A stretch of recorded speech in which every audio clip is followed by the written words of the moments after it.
going to start with our second pasta, which is spaghetti al pesto. Pesto comes from Liguria, and for that, I'm going to be putting some Parmigiano Reggiano in my pesto. We are challenging the idea of a traditional pesto.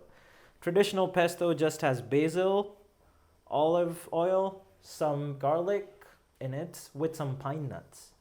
But today we are going to evolve the idea of pesto. So what we're going to do, we are going to add some Parmigiano Reggiano, and we're going to skip the pine nuts because they simply make it heavy, oily, but for spaghetti, as I said, we need light sauces. And so in order to make it light and in order to make it tasty and better, I'm going to use breadcrumbs instead of pine nuts. This is the challenge.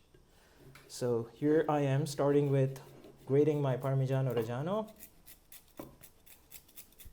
This is a 24-month, that means 2-year-old Parmigiano Reggiano. Based on how old the cheese is, the intensity of the flavor changes.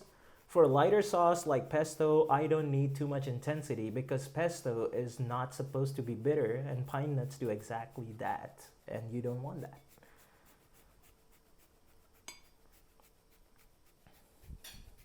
So we're going to make some pesto now, and basically pesto, the traditional idea is to use basil, garlic, and olive oil with some pine nuts in it. But in order to make it lighter of a sauce for our spaghetti, so I feel like there's not enough basil for my pesto today, but in order to make it feel much more delicious and better and, much more of a personal touch, I'm going to add some mint to it. It gives it some tenderness, some freshness, and I love mint. So there we go. We're just going to pick some leaves from the basil.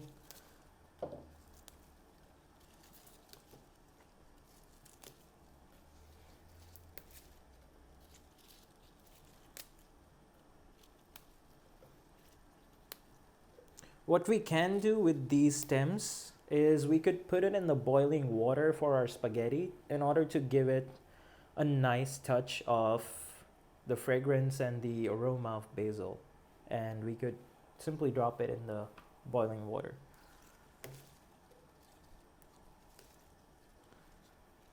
But here we go. We have basil leaves. I'm going to push it all down. Some more.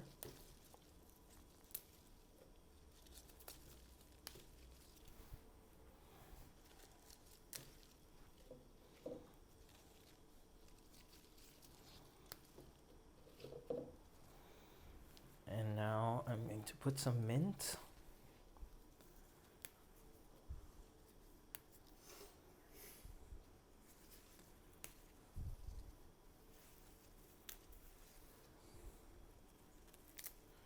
Now, one of the other things that we can also put as a herb is some thyme. Thyme would add some more sweetness to the pesto, thus giving it a nice sweet aftertaste. Finally, we're going to add some olive oil. So here we go. We add some oil. And we add some Parmigiano Reggiano.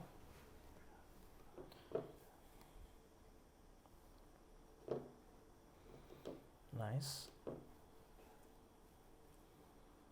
And then make sure you only add cold water to your pesto because you don't want it warm.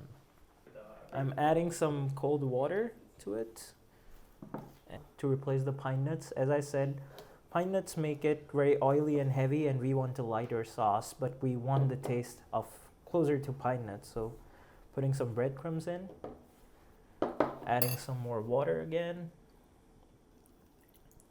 Nice. I'm sorry, it's messy. Should I clean it before I? No, go ahead? that's fine. It's all Okay. about cooking.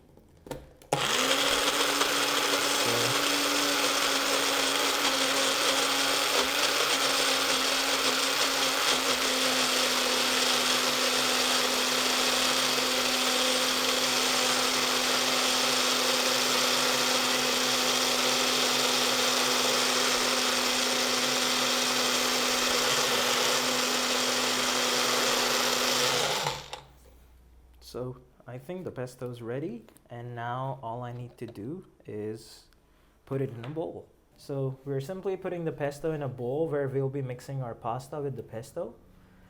Come closer. As you can see, this has much thicker consistency, and we'll be showing you how to make it to a lighter and better and creamy consistency with the pasta. Let's make some more of the pesto. So here we are going to make the pesto pasta. So the way we do it, we have the pesto in the bowl already. When we do it, so here I have some nice warm spaghetti. Ooh, look at that. We put some spaghetti in here.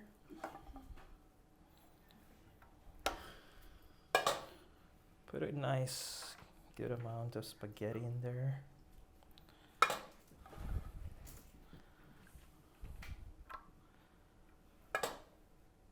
So now in order to add the creaminess to the sauce and the perfect consistency to the pesto pasta, I'm simply going to put some of my boiling water from the spaghetti pasta and then going to give it a nice spin.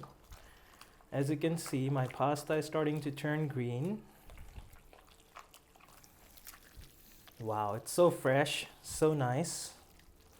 And you know, if I want, I could add some more Parmigiano Reggiano, but I feel I've added enough in the pesto sauce, so now it's consistent.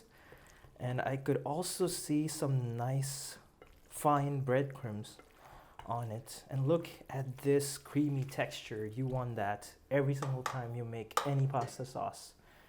That's the art of the spaghetti. I'm gonna make it a bit more creamy because that is how I like it. And here we go. As you can see, it's nice, rich, creamy, and ready to be served and eaten. So I'm going to set this aside. Again, same drill. Whenever you serve a spaghetti, make sure you have a ladle spoon, make sure you have a steak fork. If you don't have it, you could also use a fork, but steak fork gives you more space to work with, so you can make bigger nests. So now I'm rotating it, nice. So this is my spaghetti nest.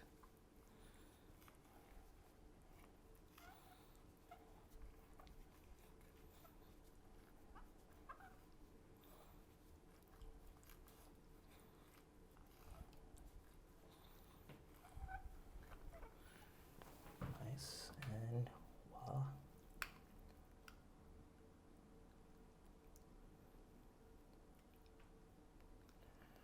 There we go. Plus, now the innovation. How do we add more taste and depth to the flavor? I'm going to add some small fresh mozzarella balls on top. Let it be messy, you know? You want that kind of art around your spaghetti. Maybe try putting some on the top, right in the center. That's how I like it. And also add some fresh sugar bomb tomatoes or any tomato that is sweet. This adds the color, and in a way you have the map of Italy on a plate right now. Green, red, and white. And that's the idea of the pesto for me, but I feel like we need some crunchiness to the pasta. So here I have some toasted breadcrumbs, and this is what I'm going to top it off with.